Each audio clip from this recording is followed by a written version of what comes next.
Ladies and gentlemen, I see we have already two of our speakers, Professor Andreas Heinemann-Gruder and Professor Gianodia. So we'll still wait, I think, 2 or 3 minutes probably for Andrzej Szeptycki, and then I think also some more people are coming. So I ask for your patience, and I hope we'll begin shortly. Thank you.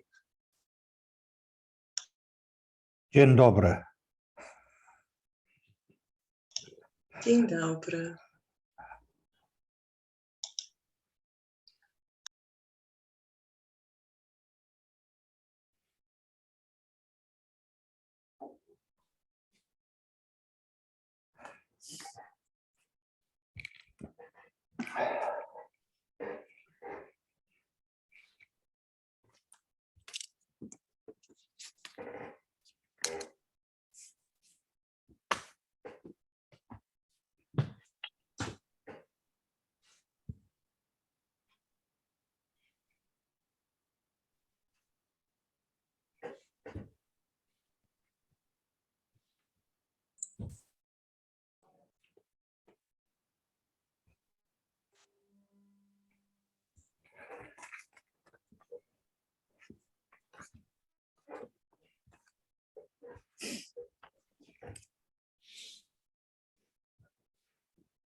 Hello. Hello. Hello.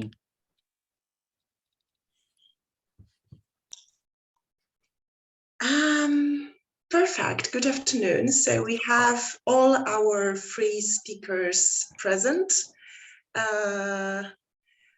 Welcome once again, Andreas Heinemann-Gruder, Gianodia, and Andrzej Szeptycki.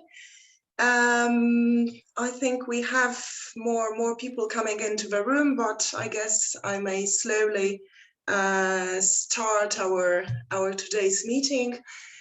My name is Agnieszka Cięciara. I'm head of Department of Internationalizations and Global Security Studies at the Institute of Political Studies of the Polish Academy of Sciences.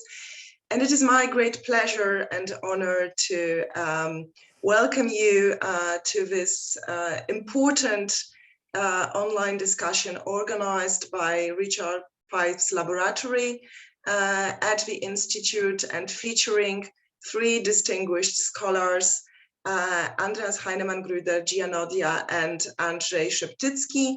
Our today's discussion is entitled Russian Invasion of Ukraine, Polish, German, and Georgian Perspectives. Now, I'm quite sure that you have already assisted to or participated in a number of discussions regarding the causes, consequences, and developments on the ground that are happening in Ukraine since the invasion of the Russian Federation on the 24th of February.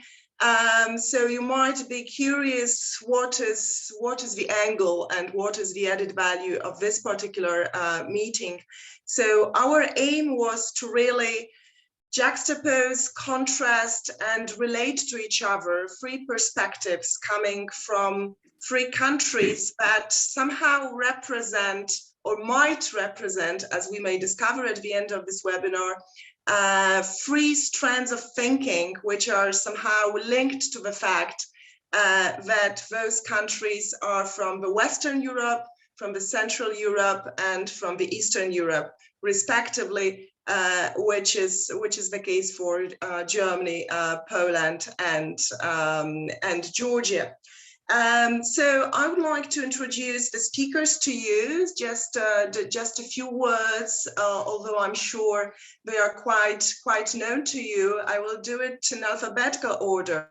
So starting with Andreas Heinemann-Gruder, who is professor at the University of Bonn at the Institute of Political Science and Sociology. He's working at the Bonn International Center for Conversion. He's been also, in previous years, he's been working at the Humboldt University, Duke University, University of Pennsylvania.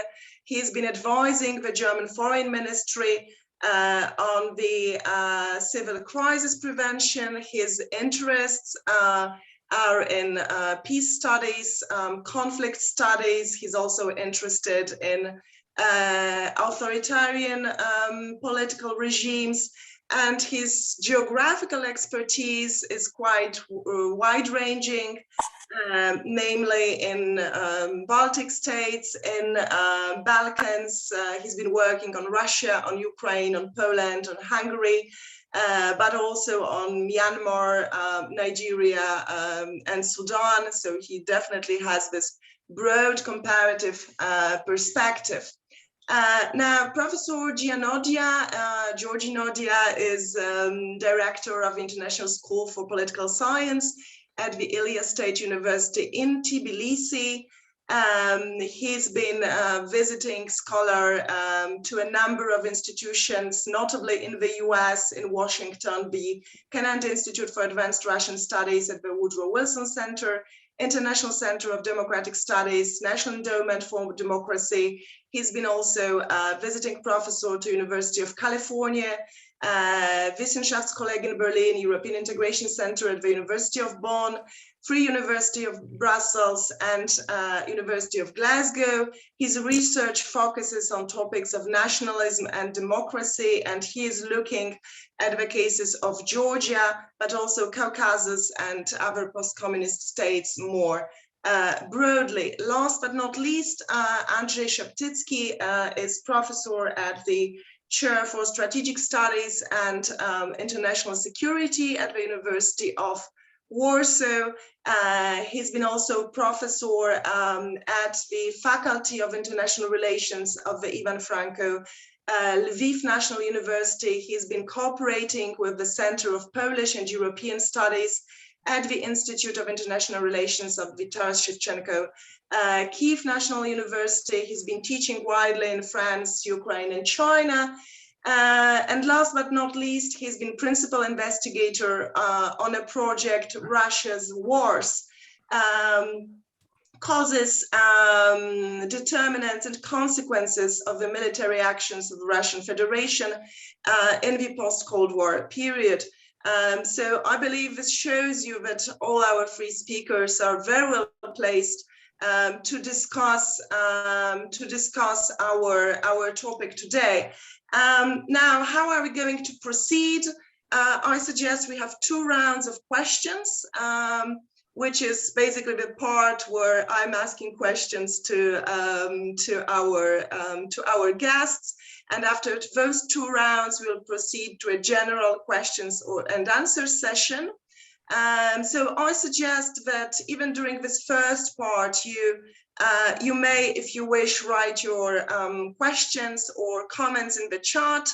I will then put them together and may also ask them in real time to our speakers. Whereas in the second part, that is the questions and answer session, you may, of course, continue to write your questions and comments in the chat, but you will also have an opportunity to raise your hand and take floor directly. And for this, later on, please use the raise hand button so that I can identify you as a potential speaker. Right. So without further ado, I suggest we jump into our conversation. So in the first round, I would be especially interested in the assessment in the each country under consideration in the assessment of what has actually happened, and not only since 24th of February, but rather since 2014, and also, if relevant, since 2008.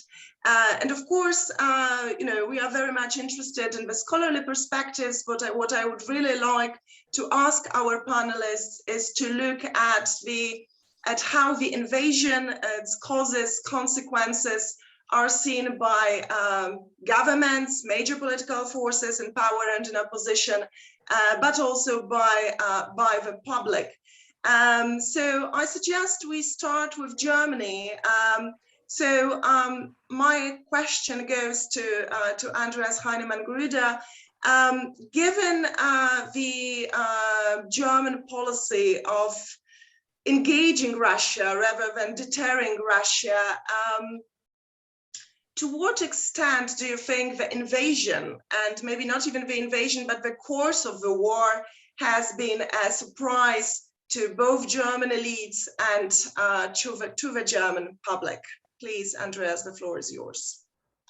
Thanks very much. I also very much enjoy to meet in person, or at least the faces of people whose works I've read in the past, and also for your initiative, Agnieszka.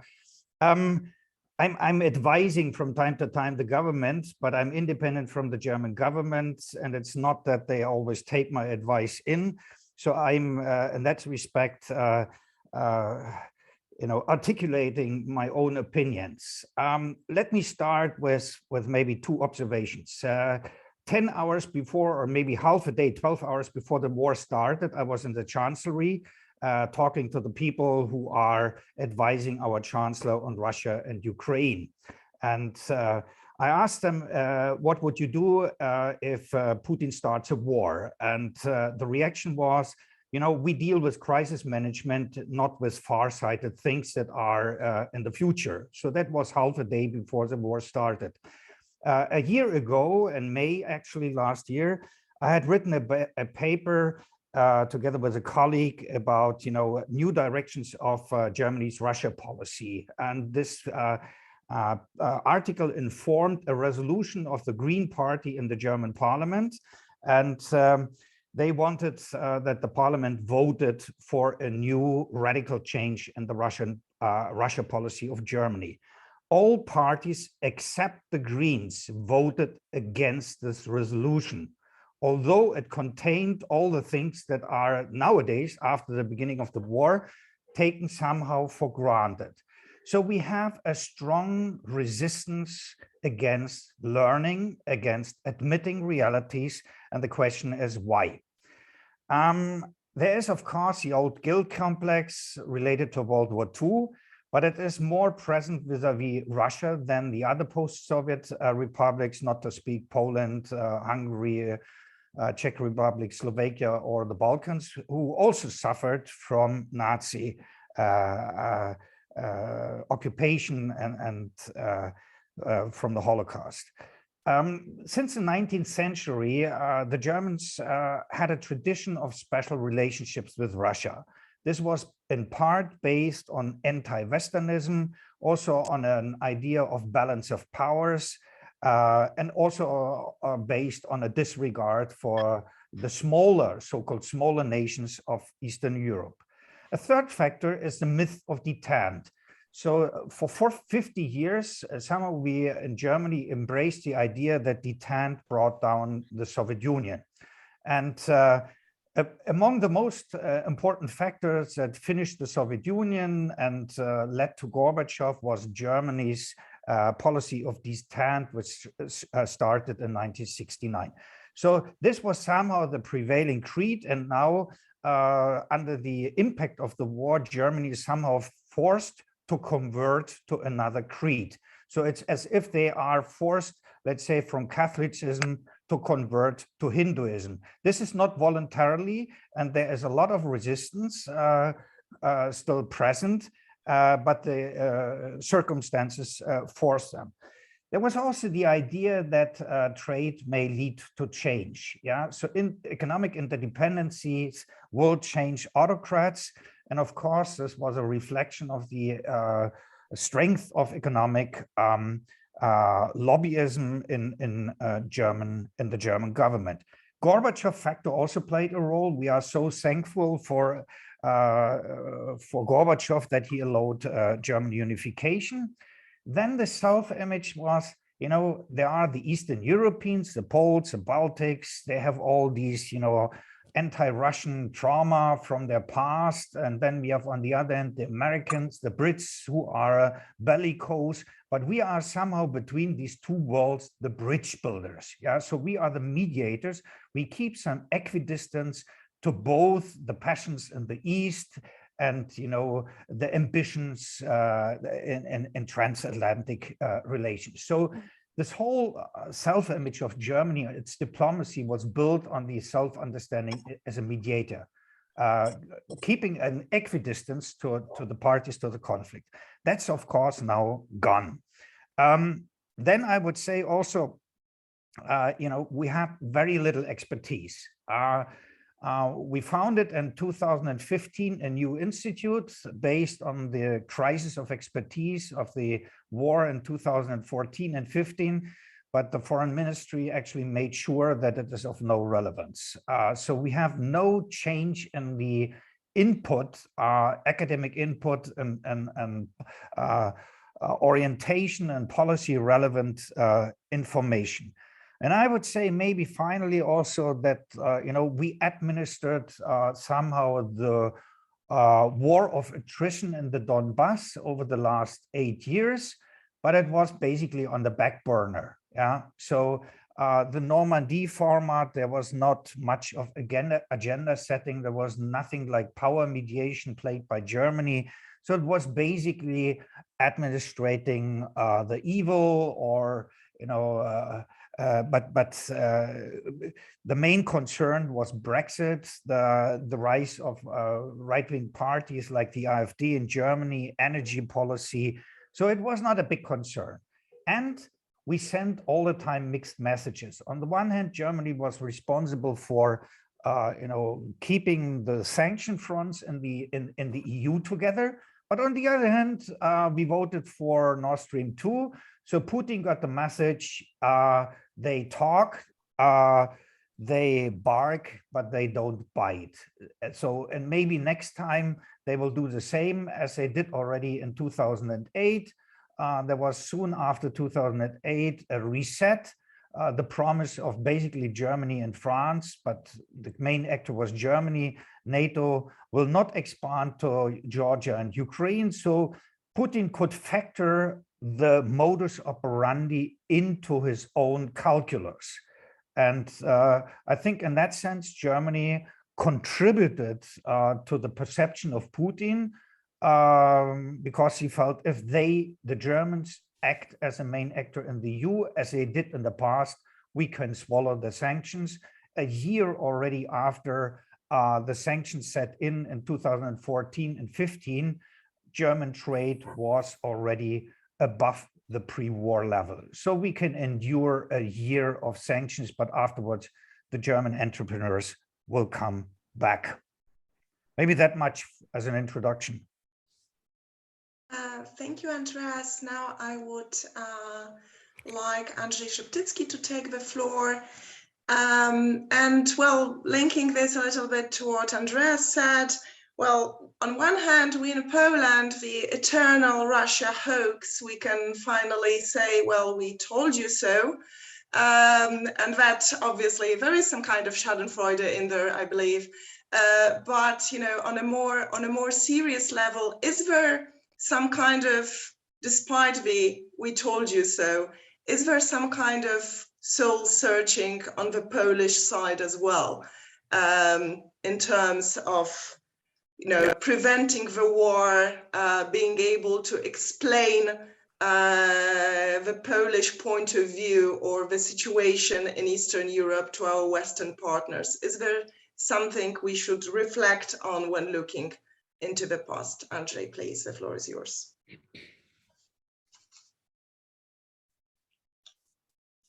Once again. Thank you very much first for this initiative, and second for inviting me here. You've mentioned at the beginning that some scholar elements, theoretical elements may be used. So I would say if we look at the Polish policy, of course, the first which comes to my mind is the realist approach. We have always, or maybe for most of last 30 years, we have feared Russia. In particular, the late President Lech Kaczyński, when traveling to Tbilisi in 2008 said that today Georgia, tomorrow Ukraine, later the Baltic states, and maybe later my country.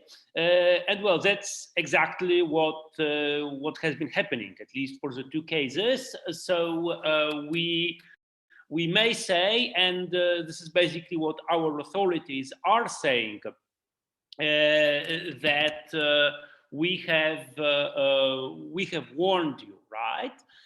But we have warned you, but we have also, we Poland, we've been trying to prepare for that.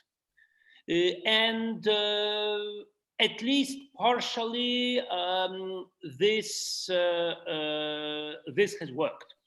I mean, for years, we've been trying to go beyond the NATO Article 5, to be as close, especially to the Americans, as possible.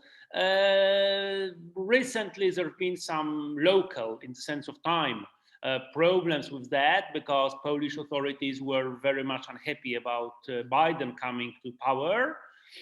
Because they've invested a lot in Trump presidency, but one way or the other, in general, this approach, when you look at the last 20, 30 years, proved to be correct. We've also been trying to become less dependent on the Russian energy resources, and at least partially, this has worked. I mean, we are not fully independent. This would be quite difficult, but we have achieved some tangible progress before 24th February towards reducing at least this dependence on the Russian energy resources. We've constructed the LNG terminal. We've been focused on developing Baltic Pipe. We've even announced before 24th February that our contract with Gazprom will be terminated this year. So I could say, of course, basically we are somehow happy, but at the same time, I mean, happy because we've warned you, but at the same time, it's a sort of Cassandra syndrome. Like you are warning the others about the upcoming challenge, and nobody, or at least not everybody, is trusting you. So it's certainly frustrating. So realist approach, first point, but that's not all. The second and the third point, which come to my mind, are more related to the liberal approach of the IR and also to the constructivist approach. So speaking about the constructivist, we've been hoping for many years that Ukraine will change, that Ukraine will leave mentally, will leave the post-Soviet space. And well, this started to happen with the Euromaidan. However, still, this was, especially the reforms, this was quite slow, with some successes, but also some problems. And now I could say that finally, Ukraine is becoming what we've always dreamed of. I mean, an anti-Russian, close to Poland, and also close to Europe country. But once again, if I would say we are approaching this aim, of course, the price Ukraine has to pay is very high. So basically, there is maybe not so much to be happy about. And finally, the liberal approach. Well, Poland, this is maybe the less present in the Polish discussion. That, well, for last 30 years, we lived in a world which was very good for us. I mean, the post-1989 developments were basically very favorable to us. We were among the top beneficiaries of the post-1989 transformation of the international order. And now, certainly, this is coming to an end. not because Russia will come back here, but because this order has stopped to being stable, has stopped to being predictable, and this is certainly a challenge. So these are, let's say, the basic remarks. Now about some questions, some problems. Basically, we know what we want the West to do. We want to continue and to develop the sanctions. We want to support Ukraine politically and militarily. However, there are, as I've said, some challenges.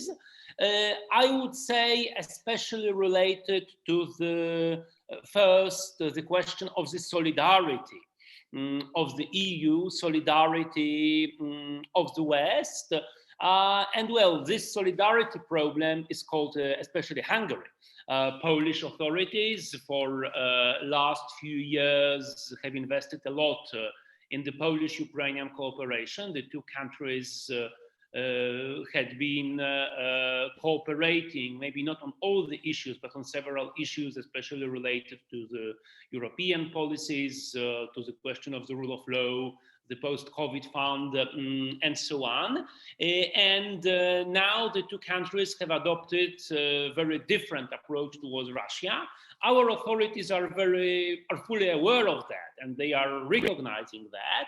However, the question remains what to do with that. The basic kind of idea is that as long as the war will be going on, probably Polish-Hungarian cooperation will kind of cool down, but as soon as the Ukrainian war ends, our authorities will try to come back to the anti-EU, in fact, Polish-Hungarian cooperation. The second point, this is already mentioned, energy dimension. We are trying to cut down the dependence on the Russian energy resources, but at the same time, our authorities are not very favorable to the EU-promoted energy transformation. Well, there is a question finally, what kind of energy resources we will be using, and well, I think that that this is basically, I think this is basically all.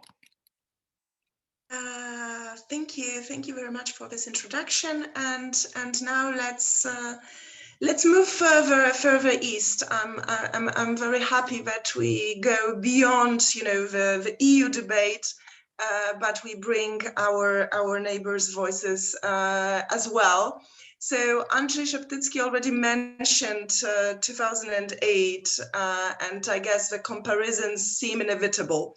So I'm wondering, Professor Nodzia, whether you would like to elaborate on that, and to what extent these comparisons are justified, but also what we can learn from this, or maybe what we have not learned, and that's why we are in this situation. And also, I think it would be very, very interesting if you could elaborate a little bit on how to account for those very mixed messages that are coming from Tbilisi, because, well, on one hand, you have huge pro-Ukrainian manifestations. You also have Georgia following Ukraine together with Moldova with the application for EU membership, quite obviously. But at the same time, there has been a lot of actions by the government which have been extremely cautious and Russia appeasing, and also there has been certain divisions within the government or the political elite more broadly. So I would very much like to invite you to elaborate on these issues. Thank you.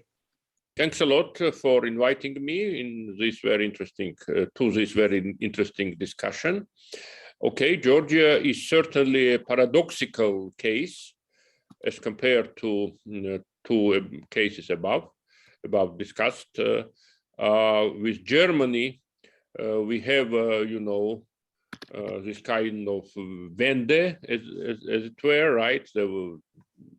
Germany had very different attitude to Russia, and which was shared by large part of its elite for whatever reasons that were, I think, very well analyzed by Professor Heinemann Gruder.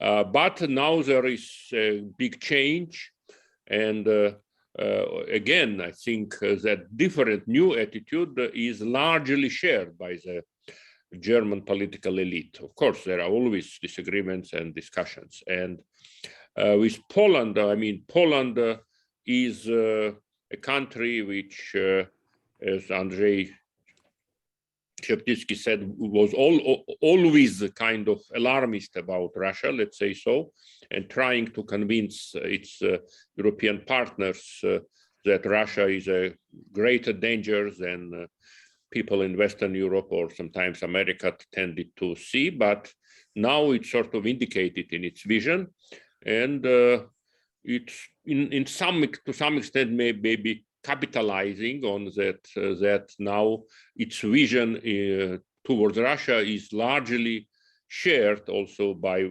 Western Europe. Now, Georgian attitude to Russia in the last, I don't know, 25 years had been similar to Polish vision or to, I don't know, Lithuanian vision or Estonian vision, Ukrainian vision, that Russia is adversary of the West, and the West should recognize that Russia is not just a difficult partner, as Americans or Germans or the French prefer to say, but Russia is really sees the West as its adversary, and it is a grave danger, grave threat to its neighbors. And this is the right way to see Russia and to handle Russia. And I remember numerous conferences on regional security, which I attended in 1990s and 2000s, and it was always similar in that sense, that there were some Georgian or Polish or Estonian or whatever participants who, spoke in this alarmist tone, and Americans, Germans, French, who said, okay, you are exaggerating, we understand your traumas, historical traumas, but yeah, we can deal with Russia, we know they are difficult, etc., but we can deal with them. And okay, now this sort of our view is vindicated and widely shared, but unlike Poland, which continues kind of to pressure on with its policies, now Georgia is divided, deeply divided, and it's hard to say what Georgian policy is. It's extremely confusing, extremely inconsistent, to say the least, and maybe it's contrary. So Georgia may be moving in opposite direction from the direction in which collectively the West or Europe is moving.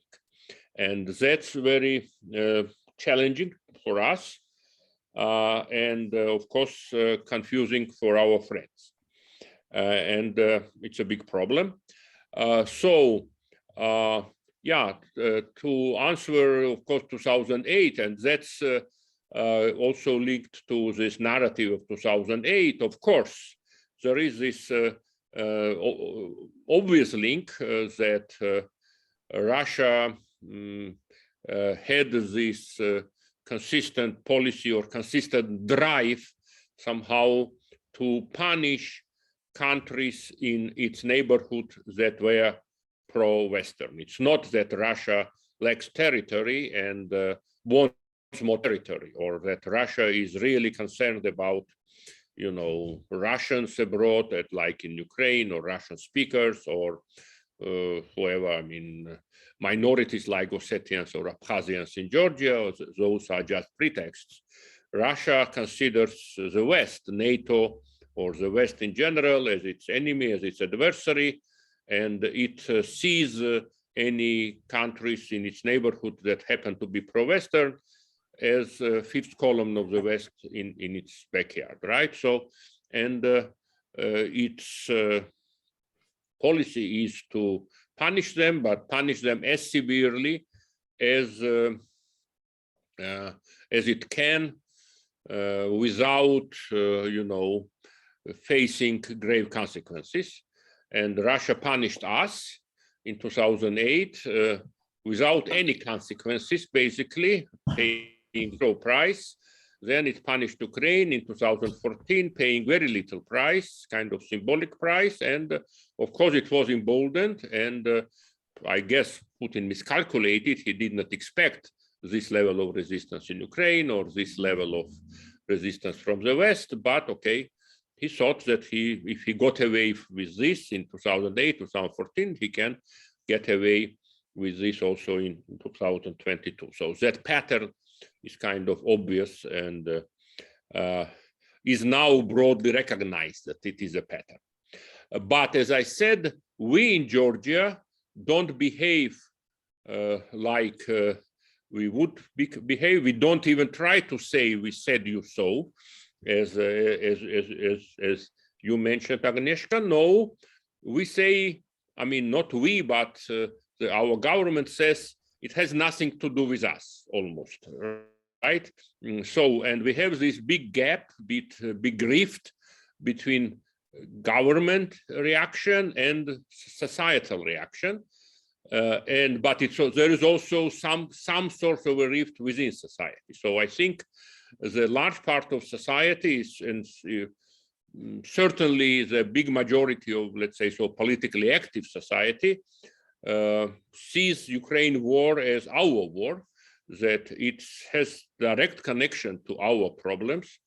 And it does not mean that we have to join this war kind of militarily, but we should recognize it, this fact of deep linkage. So we express this solidarity with mass rallies. I mean, almost there are Georgian volunteers who fight actually in Ukraine, and almost daily or at least every second day we hear the news of another Georgian being killed in Irpin or Mariupol or whatever. And we send humanitarian aid, etc., etc. So society tries to express the solidarity as much as it can. But the government, on the one hand, it takes some steps to show that it is on Ukraine's side, and provided this very strong and deep solidarity, it has no choice not to do that, basically. It would be deeply illegitimate not to do this. So all members of parliament in from the ruling party wear this kind of Ukraine, small Ukraine flags, and you know, ostensibly they are very pro-Ukrainian, but they have they say it's cautious. Yes, they call it caution. This kind of approach they have, and they rationalize it by saying that we may be next target for Russian aggression, and that if we had we joined international sanctions, economic sanctions, Russia would have not noticed it even. I mean, who cares for Georgian sanctions, but we would suffer a lot. So we have kind of Georgia first policy. So that's what this government has. It says that that resonates with a large part of the public. Yes, yeah, we had war in 2008, and okay, nobody helped us that much. I mean, we helped, of course, these 5 presidents, including President Kaczynski, but we mean Western. The West, of course, Sarkozy did help us, but it was not that strong. So I think, okay, everybody wants peace, right? That's kind of normal. And it's true that Russia could, because Russia has invaded us once, it can do it again. But I think that's matter of rhetoric, matter of degree, and that's not only that Georgia did not join sanctions, Moldova also did not join sanctions. And I think, I think big countries who are really going to suffer from sanctions, they abstain from it. You know, Western Europe still buys gas from Russia, right? So that's understandable. But the problem is that government basically has terrible relations with Ukrainian government, and there are mutual recriminations all the time. And the Georgian government is praised by Russian government for its or kind of surrogates of Russian government for its constructive or wise or whatever behavior. And it develops this kind of conspiracy theories that Georgian opposition, which is the previous government, which sort of is responsible for taking us in the war in 2008, according to our current government rhetoric, and current Ukrainian government are in cahoots, in collusion to drag Georgia into the war. And some Western countries even are part of that conspiracy. So that conspiracy theory became kind of the central element of the Georgian government rhetoric. And that's extremely grave matter of grave concern, because it gradually presents the West as kind of not a friendly not a friendly actor for Georgia. And this happens exactly when the West came closer to Georgian perception of threats coming from Russia. So that's what I say, it's paradoxical. So we are extremely concerned about it.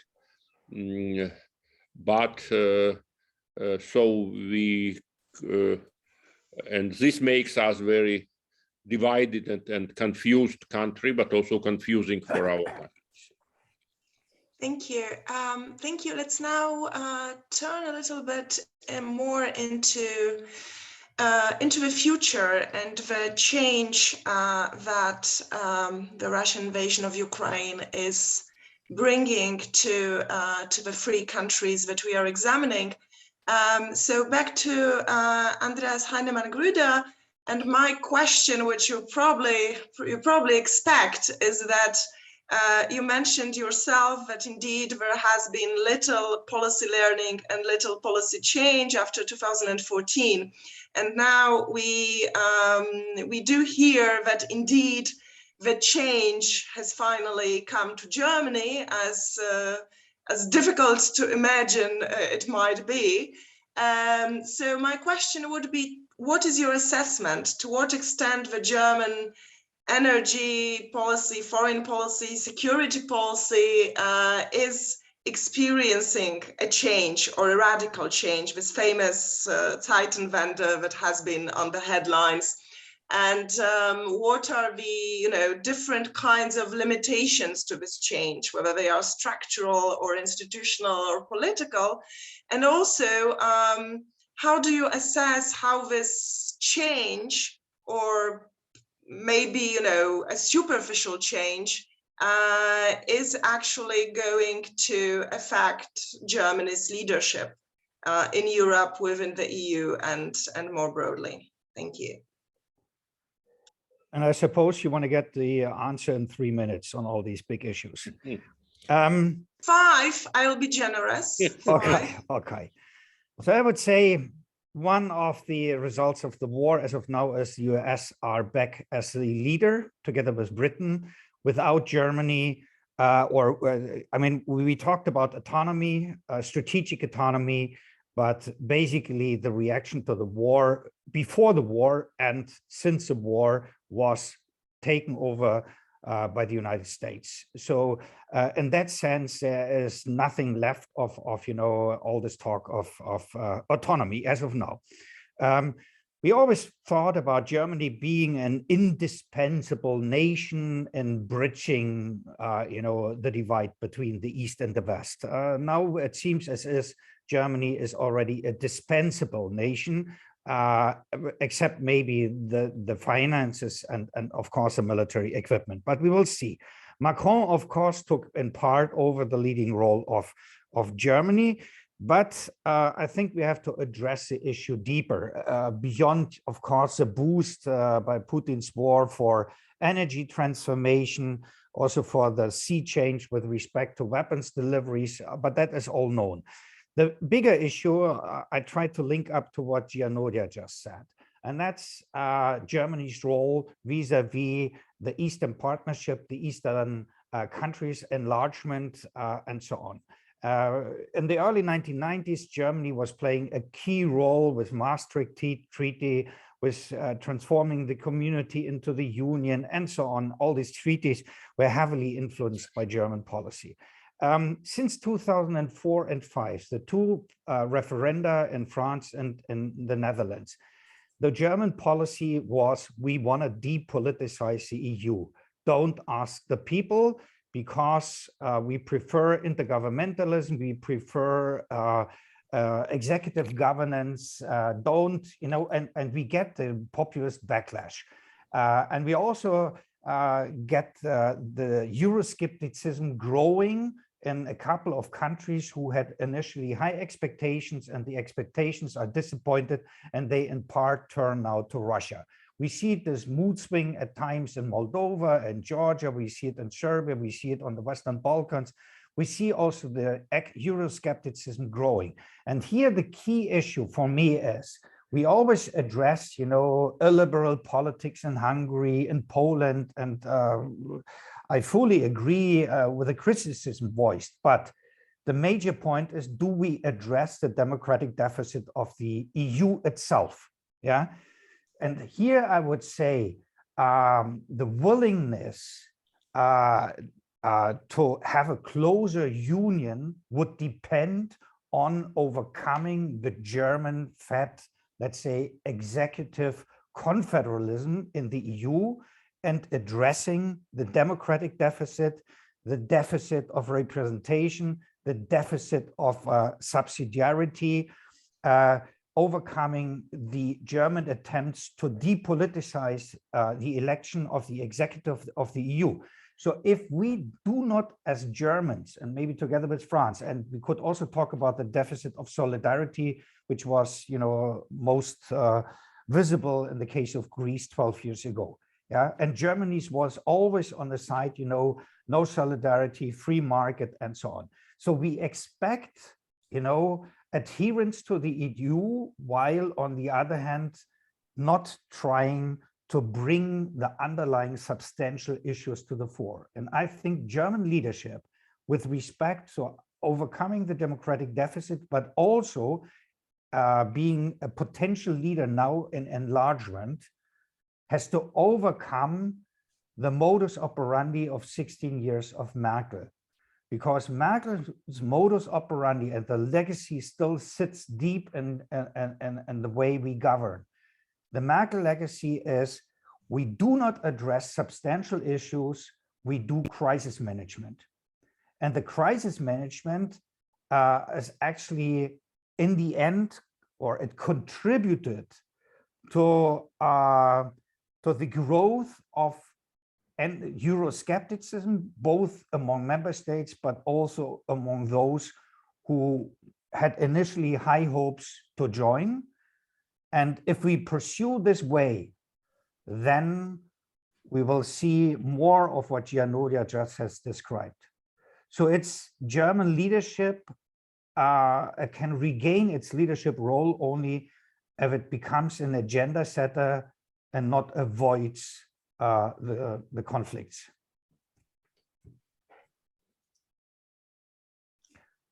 I don't know whether I answered all your questions, but I made the one about leadership, yes. I would like to hear a little bit more about about the this shift in German foreign and security policy, and to what extent, to put it very simply, to what extent do you think it is a headline, and to what extent it is really happening, and eventually what are, in your opinion, the biggest constraints to this change? And the big issue is here we will spend more money, a hell of a lot of money on the military, but what for? So, and the big issue is not security of NATO. The big issue is, as we know in the case of Ukraine, the beyond what Andrzej in the beginning said, beyond Article 5. And here the question is, will Germany really engage in providing security beyond Article 5? So, or do we leave them out in the cold? And the message as of now is still, this is not our war, and we don't want this to become our war. And even in case that this war internationalizes, our instinct will be stay clear, let the Ukrainians fight. But we have no red lines where we would say, this is a point where we would have to engage beyond Article 5. And in that sense, we are spending more money, but we are avoiding also addressing the issue, what kind of security assurances, even in a very case of favorable outcome of the war of Russia against Ukraine, what kind of security assurances is Germany willing to provide?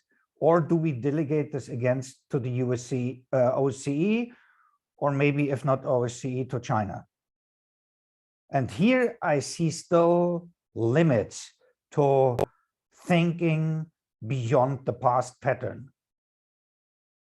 So what would be the lessons, for example, for German policy from the flawed and failed OSCE type of peacekeeping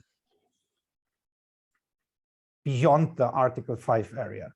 And here I don't see much new thinking yet. So until March next year, we have time to write a new national security strategy. So a year or a 10-month from now, maybe there will be some answers. Thank you. Now over to Andrzej Szeptycki. So of course we have a war on our doorstep as Poland. We have huge inflows of refugees, etc. So on one hand, obviously the security environment is getting difficult, but I think also there are huge opportunities, as paradoxical as it may sound, for Poland in this new security environment. So I'm wondering, how do you assess to what extent and under what conditions the war can be successfully leveraged by Poland in its relations within the EU, but also with US and NATO, and maybe also linking all these questions to what Andreas said, and with one of the questions that came up in the chat. Well, Germany is spending more money on the military, whether, in your opinion, this is something that Central European countries, Poland in particular, should be happy about or worried about, because what I have seen from some of the Polish government representatives, that is also the cause for concern. Thank you. Thank you very much. So, well, yes, there are indeed both challenges and opportunities on international and on the internal level. So starting from the international environment, our authorities for last few years worked hard on damaging our relations with our main Western partners. I mean here both the United States, and the European Union. I've already mentioned that we've invested a lot in Trump, but in both cases, EU and US, the main problem was the deterioration of the democratic standards in Poland, the non-respect of the principle of the rule of law. And this has this problem has partially changed after the 24th February. In particular, in the relations with the United States. If before the relations with the Biden administration were, I would say, slightly maybe ambiguous or slightly cooler than we would expect, we would like them to be. After 24th February, we had basically, I think, everybody from Washington who visited Poland during last 3 months, including Joe Biden, who gave a speech in Warsaw confirming that NATO will defend each square centimeter of NATO members' territories. Recently, last week, we had a public lecture of US ambassador to Poland, Mark Brzeziński, who claimed that Poland was a humanitarian superpower, referring to the Ukrainian refugees. I will speak in a while. So, of course, this comes with growing number of US soldiers and close military cooperation. So on the US direction, we have successfully used the Ukrainian-Russian war to improve our relations. We would like to do the same with the EU.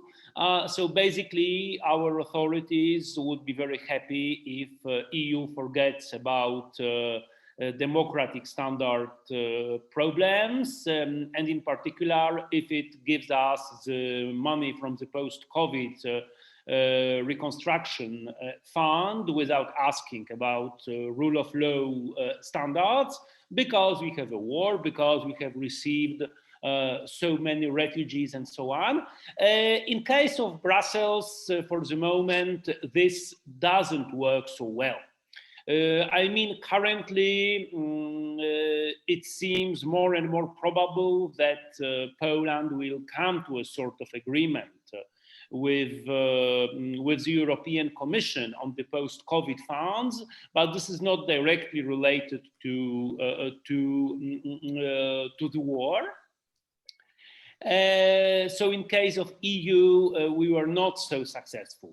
Speaking about Germany, frankly speaking, I'm not sure if we are so concerned about the growing military expenses of Germany. What seems to me more frequent when you analyze the media, the social media, especially those which are favorable to Polish authorities, is the criticism of the German inactivity towards Russia, both in the past but also now. I mean, the basic approach of the right-wing media and right-wing political elites in Poland seems to be Germany was always favorable to Russia, and this has not fundamentally changed after 24th February. They are only trying to make it look like they have fundamentally changed their foreign policy, but in fact, German elites, especially economic elites, are only waiting for the war to stop, to be able to make business as usual. Now, speaking about internal situation, because this seems to me also important, maybe even more important. We have received for last 3 months more than 3 million Ukrainians. I mean, 3 million Ukrainians passed the Polish-Ukrainian border. Some 50% of them most probably decided to stay in Poland. So this means that within less than 3 months, our population went up by 1.5 million people, which is a huge number. And this means if you add these Ukrainian refugees to the Ukrainian economic migrants who had lived in Poland before 24th February, this makes some 2.5–3 million Ukrainians who are currently more or less in Poland. This is quite a unique situation because basically Poland was, since the end of Second World War, a more or less quasi-monoethnic state. And now we are having a very strong one single immigration ethnic group. And for the moment, we are dealing with that challenge, I would say, with no major problems. Or maybe not, with some problems, but with no major kind of defeats we would need to be ashamed of. This is due especially thanks to a huge effort of Polish society, Polish NGOs, to a very favorable approach of both people, NGOs, and public administration. This is, by the way, also quite, I think, a unique case, very interesting case to study in future. I think it's one of very rare cases I know in Europe when for a month, not for one day, you have public buildings with national Polish flags, but also the flags of another foreign country. In that case, Ukraine. And now we are in fact undergoing a very speed process of, once again, becoming a multi-ethnic or a bi-ethnic potentially state. So in that context, of course, there are some challenges. This is the question of accommodation, where those people are to live. This is the question of access to education, of changing Polish education system. I mean, adapting it to these foreigners. This is the question of employment. This is the question maybe not of policy of returns, because we are not forcing them to return, but of the management of returns, because currently we are also having lots of people, especially from Lviv, Kyiv, but also recently even Kharkiv, I think, who are coming back to Ukraine because the situation in their cities seems safer. Well, once again, our foreign policy underwent a major change, but this is something which we can say about several European countries. But also, as I've said, Polish society is undergoing quite a major change, and this seems to me in a way more unique, because we are the country, when you look at the absolute numbers, which has received the biggest number of the Ukrainians. If you look at the percentages, Moldova is far at the first place, but Moldova is much smaller. But in the sense of absolute numbers, we are the country which has received the biggest number of the Ukrainian refugees after 24th February. Thank you. Before I give floor to Gia Nadia, I just would like to remind you all and encourage you to ask questions. So the chat is there for you to write your comments, and you can also, if you already have some questions, you can already raise your virtual hand so that I know that you are preparing to take the floor. Now, Gia Nadia, final word in these rounds of of questions. You said earlier on that first of all there is the situation in Georgia. There is quite some polarization, both among the elites and to some extent among the public opinion as well. That the current policy of the Georgian government is rather confusing. But I would be interested to know how do you think this will develop in the months to come, and also when it comes to the Georgia's integration with the EU? Well, the motion for candidate status was there.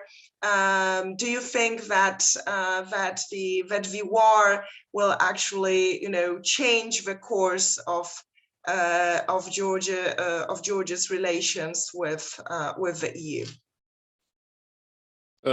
Yes, thank you. I think I used the word paradoxical more often than others.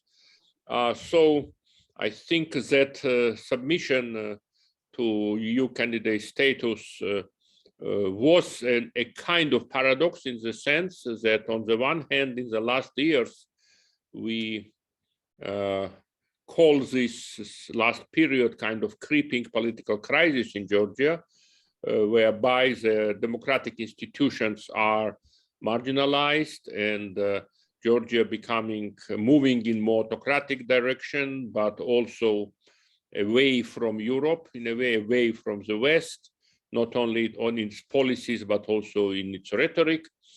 And this had been the trend of the last 2-3 years. And then all of a sudden we are submitting this application, of course, because some kind of geopolitical opening was created by, of course, heroic resistance of Ukrainian people and the changing attitudes in Europe because of that towards Eastern Europe. So now this application does not sound as kind of absurd or strange as it could have been before the war. So now it's meaningful to apply, but internally we are less European, if you wish, than we used to be. So that's a big problem, and society is very much concerned, let's say, so pro-democratic and pro-European society, pro-Western society. We usually say pro-Western more often. Because I think opposition, due to numerous mistakes that it made, it failed to create a meaningful challenge to these autocratic trends of the government, and is very kind of demoralized and depressed, if you wish. But of course, so basically our country is totally looking to Ukraine, and there is these hopes, maybe exaggerated hopes, that nothing good is happening in Georgia, but maybe something good will move to us from Ukraine, implying that Ukraine will be victorious in the war, and this will somehow boost, if you wish, kind of chances of pro-Western forces within Georgia. So that's kind of the prevalent hope of the society. So that expectation is very, very strong. And I think there is also some kind of fear maybe on the government or the government side. Of course, as I said, it's ostensibly pro-Ukrainian, but there are reasons to believe that it counted basically, or it grounded its calculations on the expectations of Russian victory. And in the first days of the war, it would have been more understandable. I think many people also in the West expected that Kiev would fall in the first several days, etc., and Russia would be victorious. But now global opinion changed, and more people expect more successful outcome for Ukraine. So, but I think that government also fears that strong victory of Ukraine for Ukraine would weaken its positions within the country. Also, of course, it would never said this in public. But it's also important, if we presume that Russia fails in this war, how much it will fail. Because sometimes it's said that if Russia fails, yes, fails in the sense that it does not gain new territory at the Ukrainian expense, or maybe even lose a little bit of what it gained effectively in 2014, it will still be the same Russia, kind of resentful of the West, vindictive, angry, frustrated, and it may take its frustration on weaker country like Georgia and pressure Georgia into some concessions that it failed to extract from Ukraine. That's also one scenario. So it may be that, yes, Ukraine is victorious, but we still are left in a way in Russian sphere of interest. That's one outcome. But of course, there may be another type of Russian defeat that will induce some kind of change on Russia, which is difficult, but it historically it happened at least that military defeats had been good for Russia internally, because it somehow stimulated more reformist, more liberal thinking in Russia, not for long maybe, but at least for some period. And maybe Russia will try to reassess its not very Putin's policy, which had not been very productive for its own good. So there are too many, but anyway, whichever way it goes, Georgia expects that will have impact on us.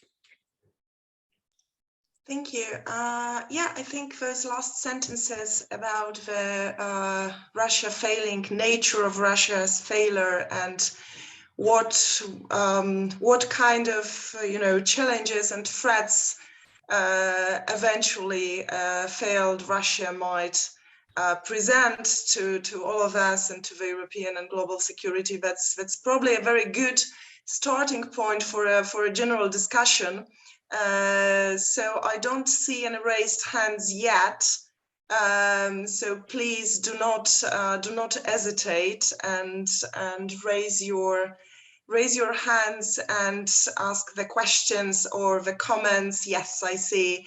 And the comments. So if you want to direct your question or comment to a particular speaker, please do identify the speaker you wish to answer the question, and also please be relatively short. Yes, Vaja Kigadze, please. Yes, I have not questions. It's everything I can agree with Georgian speaker first of all, but I would like first of all express my gratitude to all organizers of this meeting. And as a historian, I would like to present my view why it was possible for Russia for this rude and bloody aggression. I would like to take some pattern from historical past. First of all, at the end of the 19th century, the well-known Briton author Herbert Wells, in his famous story, The Time Machine, wrote that in the far future, there will be in the world only two people or civilization, the Eloi, a weak, frightened and unprotected people, and terrible Morlocks. The last one lives underground and every night used to steal one of the member of alloys and eat them. The alloys could not depend themselves and expressed on the deep sadness and sorrow. And so I think that the collective West and Europe, among this West, it was very had many resemblances with these alloys. And Morlocks, you can understand who can be the Morlocks, who are eating every night one member of alloys. And then what I can say, now the situation is really changed radically, as I think. And I can say one another pattern from history. It's a very interesting author. It's Astolphe de Castine, who specially investigated the political system of Russia in 1939 and not 1839, and he had very interesting conclusions about the system of Russia, and he has, for example, such I can quote him: "Every Russian has only one dream: to conquer entire world, and tyranny is the creation of the enslaved nation. Either the civilized world will appear to be under the yoke of barbarians in coming 50 years, and or in Russia there will be such devastating revolution that the effects of which Western Europe is still being influenced." He, of course, Castine implies Great French Revolution. So why I brought these examples? Because yes, a conclusion, please, and we'll pass to other voices. Yes. Yes. Yeah, I think that now it's a real war between alloys and Morlocks. And now I am happy to see that the brave Ukrainian people can defeat the Morlocks. And I think that all progressive human people must be on the side of this, as I can say, of these alloys and Ukrainians. Thank you. Thank you. Thank you for this contribution. I have two questions in the chat. I think they build on. First of all, they are both directed to Andras Heinemann-Grüder, and I guess they build on what you've said previously with regard to German to the change in the German security policy, but also to the kind of responsibility of Germany for the situation we are currently in. So the first question is the following: do you think that the plans announced by the German government in February to expand the German military will be carried out eventually, or whether they will depend on the outcome of the Russian war in Ukraine?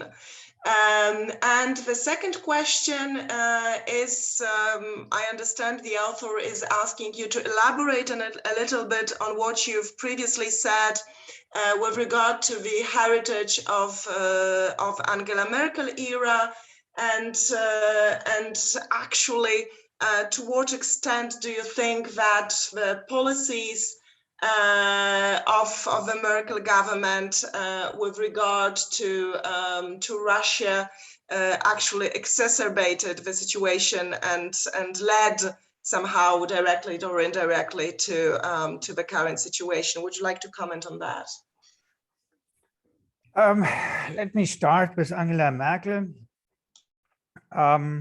she was always a very strong lobbyist for different economic interest groups, not only with regard to those who are engaged in Russia, but we have also the famous Wirecard case.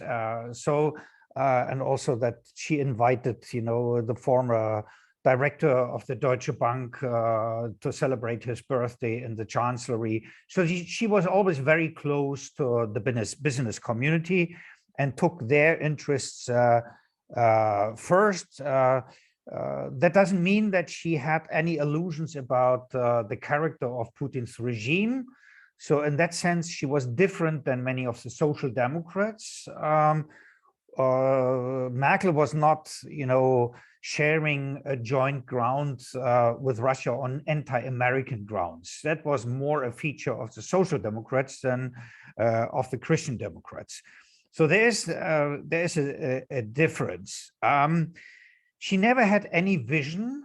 She was always a conflict manager, a conflict responder.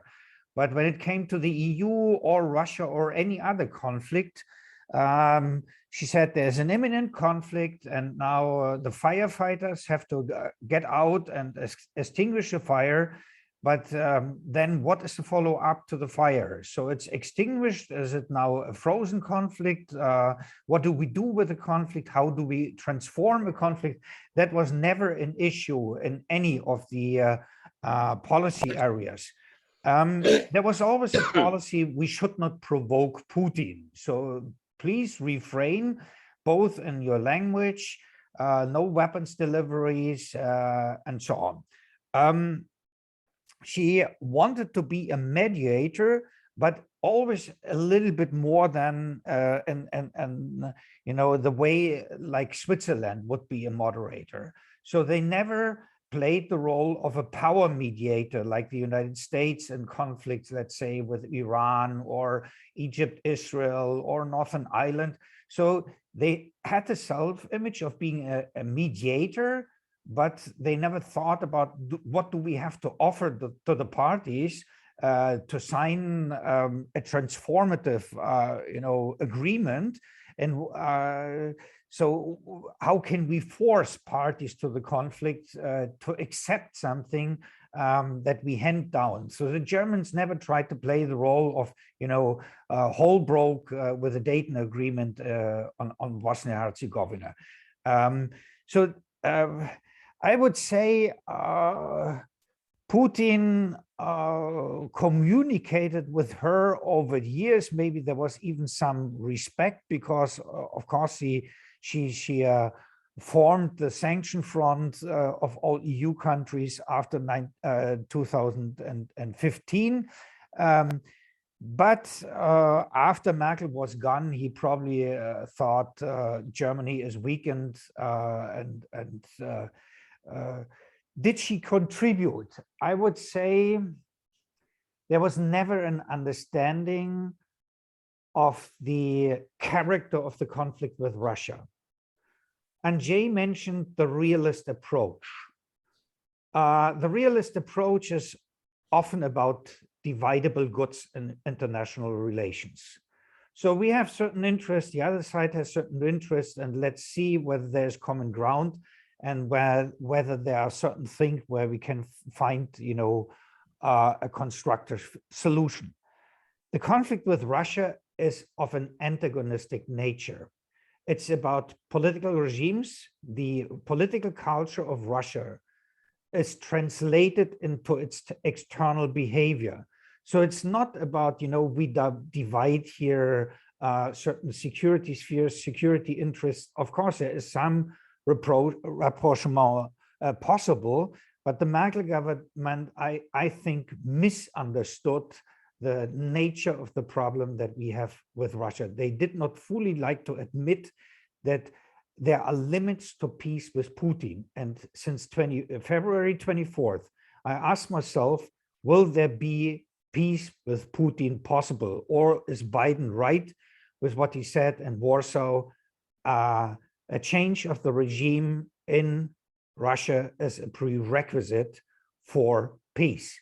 that of course informs then the ultimate goals also of Western policy. If we still try to return to, let's say, a defensive realist paradigm, then in a year from now, we may ask what is left of the sea change in German policy, or do we the feared for return to the older patterns? So only in case if we now understand the antagonistic character of this conflict, that it is in the end about, inducing a change in the political system of Russia, because under pressure, it is more likely even to radicalize itself, to become ever more totalitarian, to conduct ever more aggressive behavior abroad, because that's the only way to save the regime at home. If we understand this nature of the conflict, then it has consequences, but I'm not sure yet about Germany really realizing this to the full extent. And that was the main message I wrote down in May last year, also for the resolution that was put to vote in the parliament. And that was the main reason why, with the exception of the Greens, all voted against, because they didn't want to admit the nature of the conflict. Thank you. Thank you very much for this. I think that was really crucial for a remark for this discussion. Now, are there any questions? Are there any other questions from the audience at this point? That would be the last chance to ask them. And then, if I don't see any questions, I guess I would give the floor back to our panelists for some concluding remarks and some messages they would like to leave us with. So I would probably go in reverse order. Yes, is there a question? Yeah, Ayub al-Bahri here. Just that Professor Heinemann-Gruda did not answer about the part whether the German government will eventually carry on with the expansion of the German army, or it's going to depend on the outcome of the Russian war. Yes, right. You're right. Sorry for this. So yes, could you also comment on the developments in terms of the military, whether it's contingent on the war or whether that's locked in process already? I would say it's a rather locked in process, but the question is not just about spending 100 billion euro for the federal army. The question is what for, and what kind of military conflict do we preparing for, and do we think that we can attack all kinds of problems with spending more money on Leopard 2 tanks, or how do we address cyber warfare? How do we address the issue of very, very bad intelligence in Germany? The only who had good intelligence was the US and Great Britain. How do we address issues of training? The whole hybrid warfare issue that will maybe play a much larger role in Russia's behavior vis-a-vis NATO countries than vis-a-vis Ukraine. So they are not going to repeat everything they do in Ukraine on NATO territory. So my big question is, you spend and throw money at a problem, but you don't answer the question, what is a problem that you ultimately want to solve with throwing money at the problem? So define a strategy, define a problem, define strategic goal, define what particular resources you have as Germany, and not just contributing to NATO and so on. So I have many, many questions with this respect, therefore, I took the answer on a 26th or 27th of February in the German Parliament rather as being symbolic. Yeah, but the main questions are still not answered.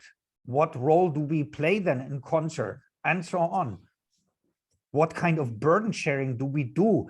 What is the contribution together with others? Yeah. So what, I mean, we had in the past a debate in NATO and also in part in EU. So not everybody should do the same. How do we interact? How do we pool our resources? What are relative strengths in this? Many open questions. So I think they will stick to the 100 billion euro commitment, but the most important questions still have to be answered. And I also think it's kind of important also for the European partners to get involved and to shape this this obviously internal debate, but also to contribute to that because there is clearly a lot of money to be spent, and I guess all European partners should be interested that it is spent in a way that is conducive to better European defense. Right, so I suggest we move to the concluding remarks. So maybe in reverse order, I will first ask Giannogia to give his last comment on our topic. Thank you, Agnieszka, very much. So I wanted to say a couple of words resonating what Professor Heinemann-Gruder said about realism. I think we, maybe Poles and Georgians and some others in Eastern Europe or Central Europe, prided ourselves on being realistic about Russia, about Putin's designs. But I think that if we talk about realism as international relations theory, I don't think it's the best key to understand Putin's policy. Right. And I think this war showed it. I think realism based on assumptions that all states behave in more or less the same way and want the same thing, and differences are based on their resources and size, but values don't really matter. And I think this conflict, this war, and generally Russia's behavior in the last decade or couple of decades showed that this sort of soft part of politics is really very important. And I think it's very clear in Russian rhetoric that what they resent most is sort of this norm setting or normative power of the West, that the West has kind of this moral power, and Russia has to follow whatever West is considered right. And that's unacceptable, that they have to be kind of morally on the same ground, but Russia could not do it with its autocratic manner. And Russia's problem was always that it was not really cool. It was not hip, unlike the West. And but Soviet Union was not cool either, but at least it had some kind of different ideology, attractive to some intellectuals in the West, and also people were scared of it. And somehow people were less scared of Russia, which was weak economically, etc. And I think that kind of resentment about its lower status was a problem which Russia could not find a way to address. And I think these wars and invasions tried to, okay, if we don't get recognition for our whatever virtues, at least we'll force others to respect us as a powerful country. And I don't think that Realpolitik school really equips us to understand these nuances of Russian policy. Thank you. Andrzej Szewtycki. Thank you very much. I think that the key point, a little bit to sum up, the key point to understand the Polish approach are important similarities between Polish history and current situation of Ukraine. And this is a feeling we are having in Poland, but there are also some objective arguments in favor of such an approach. If you have a look at some 19th century Russian writings, you will find remarks about Poles who betrayed the Slavic community. They've become too much westernized, which was for Russia once again unacceptable. And well, now Ukraine follows a similar pattern, right? Especially at the beginning of the war, at the end of February, when we didn't know Ukraine will cope with this aggression so well. There have been also several comparisons between Poland in 1939, at the beginning of Second World War in Poland, and current situation of Ukraine. Fortunately, these comparisons proved to be wrong in that sense that international community supported Ukraine, and Ukraine didn't fall after a month.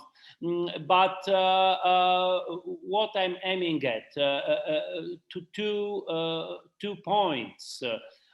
First, that the nature of the Russian Empire hasn't fundamentally changed for these last 100 or 200 years, or even more. This is something which makes the situation very unique, because most of other empires, or well, colonial regimes disappeared, and Russia stayed where it was in the past. And second, these similarities, both real and imagined, are also a key to understand this Polish-Ukrainian rapprochement we are now witnessing. In the past, Polish interest for Ukraine was at least partially based on the common history, but understood as common history of Ukrainian lands which were part of Poland, which was, of course, it made Ukraine interesting for the Poles, but which was not always a base for a bilateral cooperation, because it was a very Polish approach towards Ukraine. And now we face a real community of experience, okay? And this becomes a basis, potentially, of a new chapter. We have now comments from the Ukrainian side, from Zelensky, from Ukrainian ambassador to Poland, about Ukraine, which lost its elder brother, Russia, but which has a new sister, Poland. We have comments from the Polish side, from Andrzej Duda, about the need of kind of eliminating, no need of having anymore the Polish-Ukrainian border. So we may now witness a completely new, very positive, in fact, chapter in Polish-Ukrainian relations. Well, thanks, if I may say so, thanks to Vladimir Putin. Thank you. Thank you. And the final word goes to Andreas Heinemann-Grudia, please. I asked myself whether Putin is really reconstituting Europe. So we were divided over all kinds of things in the EU, and we had Brexit, and now comes Putin. And is he the great unifier, not just, the biggest lobbyist for Greta Thunberg, but also, the lifesaver of the EU? I think we should use a moment, and we should call for a new European convention, something like the Philadelphia Convention, because we need to address among the members, but also among the aspirants, the candidates. Three basic issues of the French Revolution. How much freedom do we want? How much equality do we want in the EU? And how much brotherhood do we want?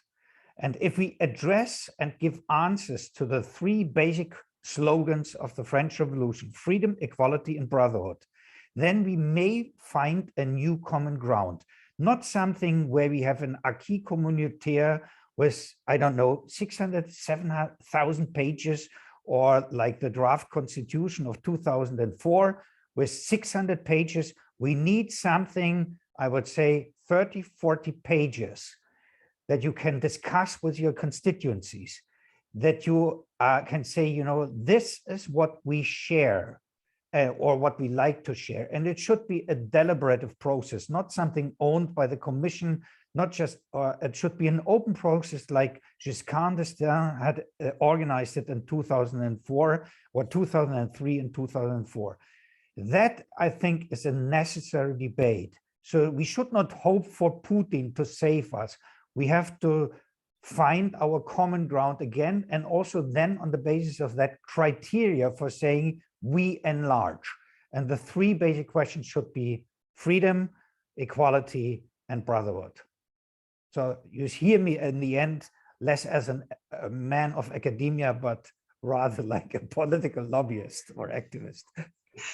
Thank you for this. I think all of these were truly remarkable closing remarks. And as you can see, well, our starting point was to discuss the Russian invasion of Ukraine, but in the end, it happened to be a conversation about in-depth transformation of the three countries that we've discussed, and also of the need for in-depth transformation of our political institutions, our polities, the way we organize ourselves in Europe. So I hope you did enjoy this discussion. Well, I clearly enjoyed it as a moderator, but I hope you also did. I am very grateful to all of our three panelists who did an absolutely wonderful job, and I'm really happy we could meet, even though virtually. And I hope we will continue this this conversation, and you can clearly count on the Institute of Political Studies of the Polish Academy of Sciences and the Richarda Pipes Laboratory to animate these kind of discussions in the future. At the very end, I would like to thank the organizers from the Richarda Pipes Laboratory, Przemysław Adamczewski and Wojciech Łysek, who are responsible for the fact that we meet today. So a big thank you to Przemysław and Wojciech. I wish you all the best, a good afternoon, and hoping to see you on our next events. Thank you. Thanks. Thank you very much. Thank you. Thank you. Bye. Bye-bye. Thanks very much. See you next time.